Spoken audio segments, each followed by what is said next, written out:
के लिए कुशल संचालक व अध्यक्ष पद पर संतचरण व सभी यति वृंद समाज सभी के लिए ओम नमो नारायण सीताराम राम राम जो कुछ अभिवादन में हो सो स्वीकार।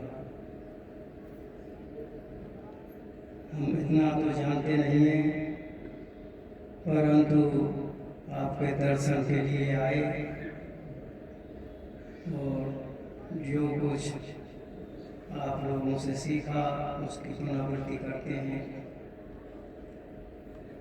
कि मानव जीवन का मुख्य लक्ष्य भगवत प्राप्ति, अपना कल्याण, सभी का यह लक्ष्य है। भगवत प्राप्ति नहीं हुई तो श्रुति कहती है छिदे विधेय महती विनष्ट, कि इस संसार में ऐसा ही जन्म लिया ऐसा ही नहीं लिया, क्यों? अपनी कल्याण नहीं हुआ तो सब का लक्ष्य क्या है कि सारे दुखों की निवृत्ति और उस परमानंद की प्राप्ति। अब यज्ञों का वर्णन चल रहा है, वो अच्छी तरह से, कोई कसर तो छोड़ी नहीं है, पर यज्ञों के वर्ण करते हुए देखो ये ग्रस्त जीवन में करना जरूरी होता है। अब धन यज्ञ के लिए, द्रव्य यज्ञ के लिए कह रहे हैं तो बिल्कुल सत्य कह रहे हैं, पर इसके साथ साथ दूसरा यज्ञ भी है। क्यों? अंतःकरण की शुद्धि के लिए जब बताया यह बाहरंग साधन में, तो अंतरंग साधन में भी यज्ञ है कि जो हमारी इंद्रियों विषयों में बरत रही है, अगर उन इंद्रियों के विषयों का यज्ञ करोगे तो अंतःकरण तुरंत ही शुद्ध हो जाएगा। तुरंत ही एक बाहरंग साधन होता है और एक अंतरंग साधन होता है। बाहरंग दूरी से कहते हैं, अंतरंग समीपता से कहते हैं। तो ये अंतःकरण में जो मल विक्षेप आवरण दोष है, जब तक इस इंद्रियों के विषय का यज्ञ नहीं करोगे, आहुति नहीं दोगे, तब तक अंतःकरण की वो पाप रूप तुम्हारी निवृत्ति नहीं होगी। बहुत से साधन हैं, जैसे निष्काम कर्म से कहा है, ऐसे उन्होंने इंद्रियों के विषयों के यज्ञ रूप में कह दिया है। इसी प्रकार से कोई और कृष्ण कहते हैं कि नाम के बल से कहते हैं कि चंचल ही मन प्रमादी बलभद्रम तस्याम निद्रा वायुरद्दस्करम, कि क्यों? तो उन्होंने कहा कि हाँ, योगी बनने के लिए कहते हैं, पर कहता है कि मन तो बहुत चंचल है, मुट्ठी में वायु को नहीं रोक सकते, ऐसे ही मन भी नहीं रोक सकता, बड़ा बलवान है। तो वहाँ दोनों साधन बता दिए। अभ्यास कौनते वैराग्य क्रियते कि एक भी बता सकते थे कि नाम के अभ्यास का श्रुति भी कहती है हरि हरि पापानी, हरि हरित पापानी दुष्ट चितरपि स्मृता अनिच्छापि संस्पष्टो दहेतवे पावका, कि उस हरि का नाम लेने से और हमारे अंतःकरण का मल दोष दूर होता है, पापों की निवृत्ति होती है। पापों की निवृत्ति होती है। जैसे अग्नि को जानबूझ करके पकड़ा जाए तो जलाएगी, और अनजान में स्पर्श हो जाए तो तब भी जलाएगी। उसके लिए उन्होंने कहा कि नाम से अंतःकरण की शुद्धि तो हुई कि अनेकों जन्मों में हमने सुख अशुभ किया है, वो अंतःकरण में स्थित है। नाम के प्रभाव से हमारी उनकी निवृत्ति तो हुई, पर साथ के साथ बराबर योग की त्यों फिर उसमें कालिमा जमती ही चली गई। क्यों जमती चली गई? कि हमारा पुण्य पाप करना बंद नहीं हो रहा है। तो इसलिए जब कहा है अभ्यासेन्तु वैराग्येण क्रियते च, कि अर्जुन तू कुछ वैराग्य का सहारा ले, वैराग्य का सहारा लेगा तो वैराग्य से फिर तेरे लिए इस संसार का मित्रत्व निश्चय होगा, और फिर तेरा पुण्य और पाप करना बंद हो जाएगा। जब पुण्य पाप करना बंद होगा तो उस नाम से जो पहले पुनर्जन्म के हमारे अंतःकरण में पाप पुण्य था वो निवृत्त हो जाएगा और आगामी बनेगा नहीं। तो आगामी नहीं बनेगा तो तुम्हारा अंतःकरण स्वच्छ का स्वच्छ हो जाएगा। अगर नाम के ही बल से रहे, वैराग्य की प्रधानता नहीं ली, तो तुम्हारा अंतःकरण ज्यों का त्यों फिर दूषित होता ही रहेगा। इसलिए कहा है कि वैराग्य चेतु वैराग्य के क्यों कहा कि जब तुमने रथ को लगवा करके दोनों सेनाओं के मध्य में खड़ा करवा दिया और कहता है कि मैं देखता हूं मेरे साथ कौन कौन लड़ने आए हैं, तो फिर तुम मोह में आच्छादित हो गए। मोह सकल व्याधन कर मूला रियायते उपजे बहुत सूला। क्यों ये मोहम जाहि शत्रु मोहम जाहि मृत्यु। मोह ही सबसे बड़ा शत्रु है और मोह ही सबसे बड़ी मृत्यु है। इस मोह की निवृत्ति के लिए और मोह में आसक्त होकर के ही नाना कर्म करता है। इसलिए उन्होंने कहा कि वैराग्य नहीं लेगा तब तक तेरा मोह दूर नहीं होगा, और जहां मोह दूर नहीं होगा वहां तू शुभ अशुभ करना कर्म तेरा कभी निवृत्त नहीं होगा। इसलिए चाहे भक्ति मार्ग हो, चाहे ज्ञान मार्ग हो, चाहे कर्म मार्ग हो, दोनों में प्रधानता वैराग्य की है। जब तक वैराग्य की प्रधानता नहीं होगी तब तक अंतःकरण की पूर्ण शुद्धि नहीं होगी। शंकराचार्य ने तो यहाँ तक कह दिया है कि जैसे स्त्री का या पुरुष का किसी का शरीर है और उसे सुसज्जित करने के लिए वस्त्र आभूषण चाहिए, बिना वस्त्र आभूषण के शरीर सुसज्जित तो हो ही नहीं सकता। इसलिए भक्ति धारा हो चाहे ज्ञान धारा हो, उसे दृढ़ मार्ग बनाने के लिए, उस प्रभु की प्राप्ति के लिए, उन मार्गों पर दृढ़ता के चलने के लिए वैराग्य की प्रधानता जरूर होगी। वैराग्य की प्रधानता नहीं होगी न तो भक्ति मार्ग दृढ़ होगा और न ज्ञान ही मार्ग दृढ़ होगा। इसलिए इस प्रकार अंतःकरण की शुद्धि करते हुए हम चलते हैं तो उस तत्व की जो कह रहे थे आभार कि वो कहीं दूरी देरी में नहीं है। दूरी देरी में कब तक है? हमारे स्वामी जी बोल रहे थे कि एक राम घटघटवासी, एक राम जगत पसारा, एक सत्य राजा। तो ऐसा नहीं, वो क्यों दिख रहा है? कबीर जी से भी प्रश्न किया था ये, तो कबीर जी का दोहा लिया है शंकराचार्य जी ने ब्रह्मसूत्र में कि कहने लगे कबीर जी के राम तो एक है पर तुमको दो दिख रहा है। क्यों? कबीरा राम एक है, चीने बिरला कोई, अंतर काटी ब्रह्म की ताके देखे दो। अंदर तो ब्रह्म बैठा हुआ है, अंदर जब तक ब्रह्म रहेगा तब तक उस वस्तु को दो रूप देखता है। फिर कहने लगे कबीरा राम एक है, सदगुर मिल्या न हो, सदगुर मिल्या भ्रम कियो सब दूर, दूजी वस्तु रही न राम रहा एक भरपूर। जब तक तुम्हारे गुरु ने भ्रम को दूर नहीं करेगा तब तक दो ही दिखेंगे, और जहाँ भ्रम दूर हो जाएगा तो वस्तु तो एक की एक है, एक ही एक है। एक आत्मा भूते भूते व्यस्त था, एकम बहुधा वदंती छल यंत्रवत के सारे भूत प्राणियों में वो एक ही आत्मा स्थित है।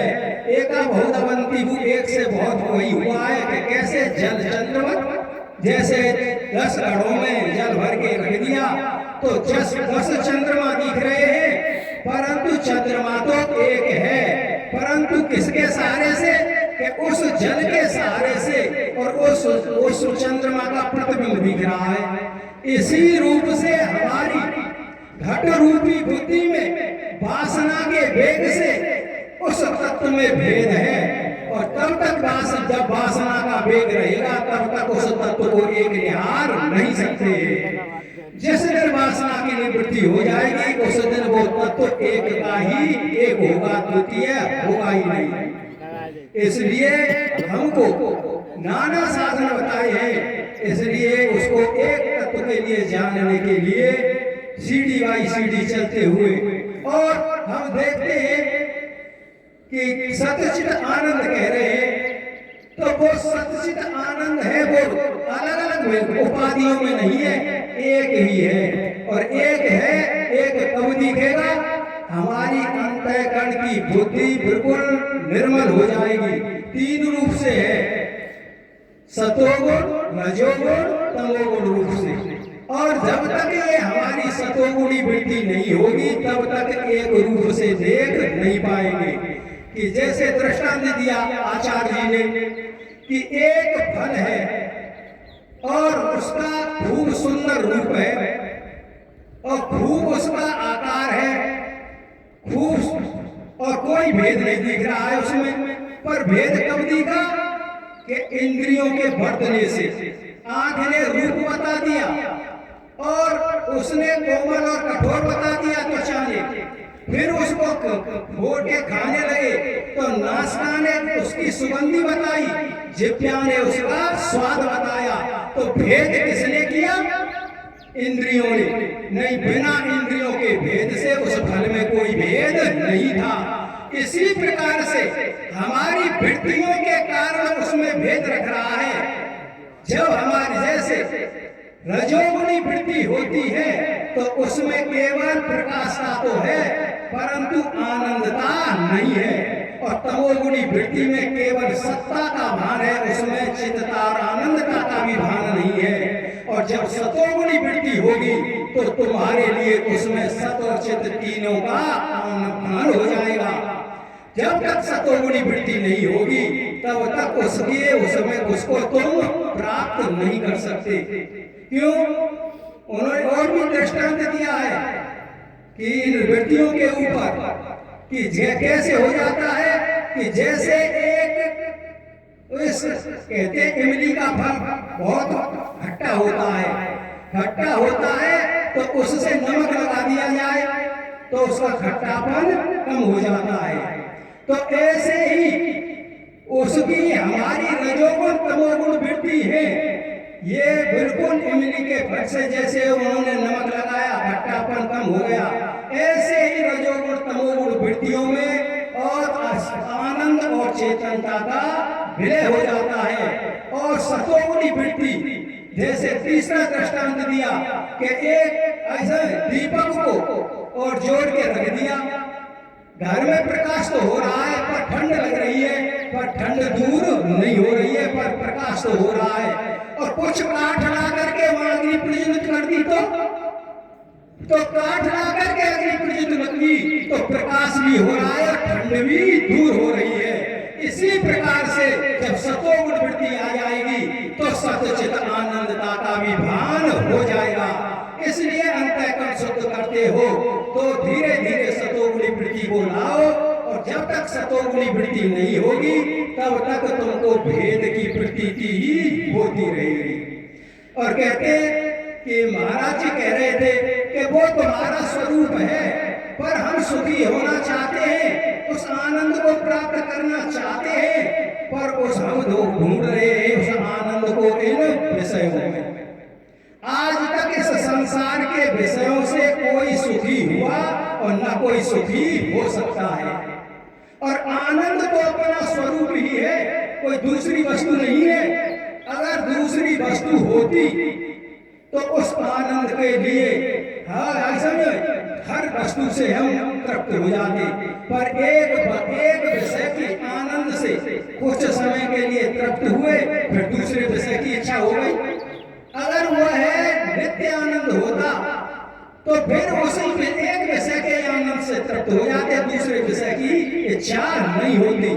तो इससे सिद्ध होता है कि विषय आनंद है वो आत्मा पाई है, माने आने वाला और जाने वाला है। और जो वस्तु आने जाने वाली होगी वो कभी सत्य नहीं होती है।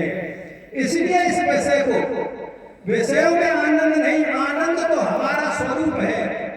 इसी आनंद के लिए और उसने याज्ञवल्क्य ने तो मैत्री से संवाद किया है,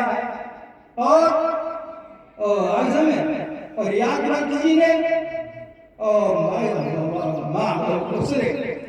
याज्ञवल्क्य ने मैत्री से किया है, और इधर मैत्री से जब किया इसी आनंद के ऊपर, तो नौसुर्ती बोले हैं वहां, नौसुर्ती बोले हैं, अरे पथ पता है, अरे पथ प्रियो भक्ति आत्मनस्तु कामाय पथ प्रियो भक्ति, अरे पथ पुत्र प्रियो भक्ति आत्मनस्तु कामाय पुत्र प्रियो भक्ति, अरे पथ वित्त प्रियो भक्ति आत्मनस्तु कामाय वित्त प्रियो भक्ति। नौसुर्ती बोले हैं, पर उन्होंने कहा कि ये बता कि जितना ये पसारा दिख रहा है वो सारी तेरी आत्मा से ही प्रिय लग रहा है, और प्रियता कहूं है ही नहीं। कि क्यों कहा कि जिस समय दो संन्यास होते हैं, विद्युत संन्यास और विद्सा संन्यास। विद्सा संन्यास कहते हैं वानप्रस्थ को, और विद्युत संन्यास कहते हैं इस जैसे सगी यति वृद्ध समाज बैठा हुआ है। तो जब जा रहे थे तब कहा था कि कात्यायनी को बुला कर ला मैत्री, मेरे पास कुछ धन है, उसका बंटवारा करके तुम्हारे लिए जाता हूँ और तुम सुख से जीवन व्यतीत करना। तब कहा था उसने, मैत्री ने, कि जब तुम उस धन से ही हमारे लिए आनंद की अनुभूति करा रहे हो, तो आप किस आनंद को भोगने के लिए जा रहे हो? वो आनंद कहाँ है फिर? जब फिर तुम क्यों छोड़ रहे हो उस धन को? मुझे तो वही आनंद चाहिए। जब ये नौसुर्ती बोली तो कहा मैत्री से कि ये बता, तो तू किसमें आनंद समझती है? कि ये संसार में किसमें आनंद समझ रही है? कि बिना पैसे के तो कोई कुछ मिलता ही नहीं है। अच्छा, कि बिना पैसे के कुछ नहीं मिलता? तो उन्होंने कहा, दृष्टांत देकर के समझाया कि ये बता कि पैसे में तेरी प्रियता और पैसे कोई सर्वश्रेष्ठ मान रही है, तो ये बता तेरा पुत्र कोई गलत कार्य करके और पुरुष के हवाले हो गया तो क्या करोगी? कि सारे पैसों को खर्च करके पुत्र को ले आओगी। चलो, तेरे धन खर्च कर दिया, पुत्र को ले आई, फिर तेरे शरीर में कोई पीड़ा हो गई, फिर क्या करेगी? कि पुत्र से कहूंगी मेरा इलाज करा। कि धन तो तेरे खर्च कर दिया, पुत्र कहां से लाए? कि कहीं से ला, तो पुत्र में प्रियता तो नहीं रही, पहले धन में नहीं रही, पुत्र के पीछे, अब पुत्र में नहीं रही। चाहे बेटी जा, चाहे गिरवी रखी जा, कुछ भी हो, मेरा इलाज करा। चलो, उसने इलाज कराया, किसी इंद्रिय में पीड़ा है और ठीक नहीं हो रही है, तो फिर क्या करोगी? कि फिर डॉक्टर से कह दूंगी कि इस इंद्रिय को ही निकाल दे और शांति मिले। अब पुत्र से भी हटा, शरीर में आया, अब शरीर से इंद्री में, शरीर से इंद्री में आया, इंद्री को भी निकलवाने लग गई हो, इंद्री में प्रियता नहीं रही, और तेने उस इंद्री को निकलवा दिया, फिर भी शांति नहीं मिली, फिर क्या करेगी? फिर तो मैं यही कहूंगी प्रभु से कि मेरा प्राणांत हो जाए। कि अरे प्राणांत, ये प्राण तो ऐसे में वायु का विकार है, पंचभूतों का विकार है, प्रकृति का ही तो प्रत्याग किया, परंतु तेरे उस जो प्रियता थी आत्मा में, उसका परित्याग नहीं हुआ। तो इससे सिद्ध हुआ कि वो प्रियता है वो अपनी आत्मा की है, परंतु वृत्ति के वेग से भासती है विषय में। जैसे कुत्ता सूखी हड्डी चबाता है और जानता है रक्त मसूड़े से निकल रहा है, तो जान रहा है कि हड्डी से निकल रहा है। बस यही हमारी हालत है कि हम जान रहे हैं सुख विषयों में, आनंद विषयों में, परंतु आनंद तो अपना आपा और स्वरूप है, कोई दूसरी वस्तु है ही नहीं। और दान की कह रहे थे, तो देखो दान खूब है, पर किसी में हो, गृहस्थ में है तो गृहस्थ में रहते हुए खूब द्रव्य दान करो, और द्रव्य दान करोगे तो तुम्हारे लिए अंतःकरण निष्काम रूप से, अगर सकाम रूप से करोगे तो उससे भी अंतःकरण की शुद्धि नहीं होगी, निष्काम रूप से करो तो अंतःकरण की शुद्धि में सहायक होगा। और दान, जैसे दान गृहस्थ में इसलिए है, ऐसे दान विद्या में भी दान किया जाता है। विद्या दान करने में भी कह रहे थे हमारे महाराज जी ने अस्थि दान की, तो विद्या दान भी इतना महान दान होता है, इसके ऊपर भी कष्ट सहन करके दधीच जी ने 2 बार सिर कटाया है, 2 बार सिर कटाया है। कि अगर जिज्ञासु है तो चाहे अपने सिर या अपने शरीर की परवाह नहीं रहे, परंतु उसका कल्याण ही करके रहे। तो सबसे बड़ा दान विद्या दान को लिए कहा है। और आगे भी आएंगे प्रकरण खोलेंगे, समय हो गया है। तो एक बार अश्विनी कुमारों को और इंद्र ने वहां से भगा दिया, और चैवन ऋषि उस समय तप कर रहे थे, अंधे थे, उनको नेत्र ज्योति प्रदान कराई और उसमें यज्ञ में भाग लिया। अब लिया उन्होंने कहा कि अब हमें विद्या चाहिए, तो दधीच जी के पास पहुंच गए। अब दधीच जी के पास पहुंचे तो उनके दंडवत प्रणाम करके कहा कि कहो भाई बेटे कैसे आए, कि हमारे लिए ब्रह्म विद्या चाहिए, कि ब्रह्म विद्या मैं नहीं पढ़ा सकता। कि क्यों? कि मैंने इंद्र को ब्रह्म विद्या पढ़ाई थी, आनंद का ही प्रकरण चल रहा था। तो मैंने कहा कि इंद्र कि जो तुम इस राज की गद्दी पर बैठ करके और सची के साथ भोग करते हुए आनंद को प्राप्त करते हो, ऐसे तो एक सूकर सुकरी के पास भी जाकर आनंद को प्राप्त होता है। मैंने यही कहा। इतने में तो इंद्र को क्रोध आया और कहने लगा कि तुम मेरी इंद्राणी को सुकरी की उपाधि देते हो, क्यों उनका गण शुद्ध नहीं था? तो अगर आज से पृथक ब्रह्म विद्या किसी को पढ़ाई तो मैं तुम्हारा सिर काट ले जाऊंगा, फिर भी मेरी नहीं तो तुम मेरी इंद्राणी को सुकरी की उपमा देते रहोगे। समझ को पाया नहीं? तो इसलिए जब उन्होंने कहा कि इंद्र को मैंने ये पाठ पढ़ा रहा था तो वो सिर काट ले जाएगा कि हम संजीवनी विद्या जानते हैं, तो फिर क्या करोगे कि इस सिर को उतार के रखते हैं और अस्पताल लगाते हैं, उससे विद्या पढ़ाओ। तो उन्होंने कहा मेरे लिए कोई भी सिर कटने की कोई किंचित मात्र परवाह नहीं, चिंता नहीं, पर मुझे चिंता थी ब्रह्म विद्या कहीं सिर कट करके अधूरी नहीं रह जाए, बस यही चिंता थी। सिर कटने की कोई भी परवाह नहीं है। तो सिर अस्पताल लगाया, विद्या प्राप्त करने लगे। तो विद्या प्राप्त करते हुए इंद्र को मालूम पड़ा, तो आया और वज्र से शीश को काट ले गया, और फिर वही पहला सिर रख दिया और विद्या उन्होंने पूर्ण प्राप्त की। पूर्ण विद्या प्राप्त करके फिर जब उन्होंने दधीच ने कहा है, तभी तो कहते हैं कि जिज्ञासु होता है तो संत कभी भी उससे उस तत्व को कभी दुराव नहीं रखते हैं। चाहे सिर कट जाए, चाहे शरीर ही क्यों ना चला जाए, पर दान अपनी अपनी जगह पर सारे दानों की महिमा है।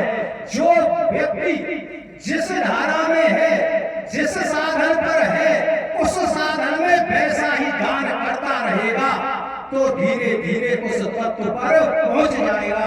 और ये नहीं है कि हमने न तो इस द्रव्य ही दान किया, न विद्या के दान में है, किसी में नहीं है, किसी को कर ही नहीं रहे हो, तो फिर तो इधर से सुनेंगे और इधर को निकलता चला जाएगा।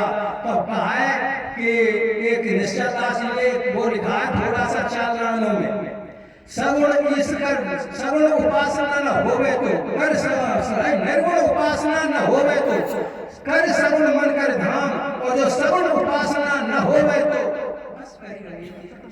अच्छा, तो उसमें तो कहा है कर सकाम कर्म निष्काम कर्म भज राम, और निष्काम कर्म न हो तो कर कर्म सकाम, और सकाम कर्म न होवे तो सठ बार बार मर जाम, फिर कोई गाँव बैठेगा ना।